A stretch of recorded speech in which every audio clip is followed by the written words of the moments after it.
احنا نعلم ان هناك مشروع ضخم امريكي في ابعاد الشريعه وفرضه بالقوه وافساد المجتمع، ومن وسائلهم الان التغريبيه فرض الاختلاط في البلد قهرا وقصرا واهانه المراه ووضعها تحت الحذاء.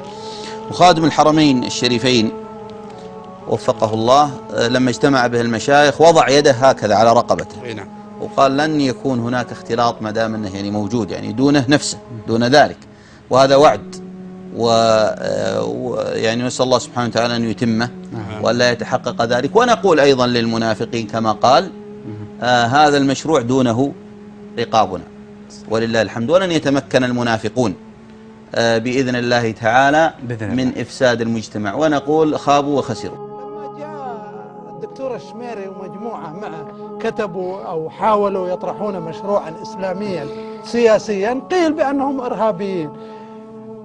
الدكتور يوسف الأحمد يعني كان فارس في الصحوة، وفي حتى أنا كثير من المواقف لا أقر ولا أتفق معه، لكني أحترمه كإنسان من حقه أن يطرح آراءه ويدافع عنها، لكنه أعطي كل الفرصة. بس حينما طرح موضوع واحد، محاولة معالجة أسر المعتقلين في القضايا الأمنية، الآن هو مودع في السجن. أنا أقول للناس قضية الإصلاح قضية الجميع، ليس هناك لا ليبرالي ولا المجتمع السعودي مجتمع فيه خير كثير وفيه إسلام وفيه كل شيء.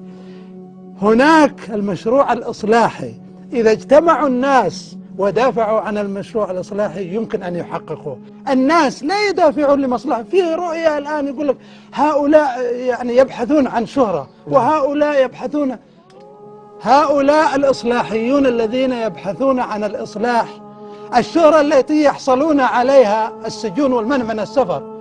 الناس اللي لا يدافعون عن الإصلاح هم من يحصلون عن المناصب.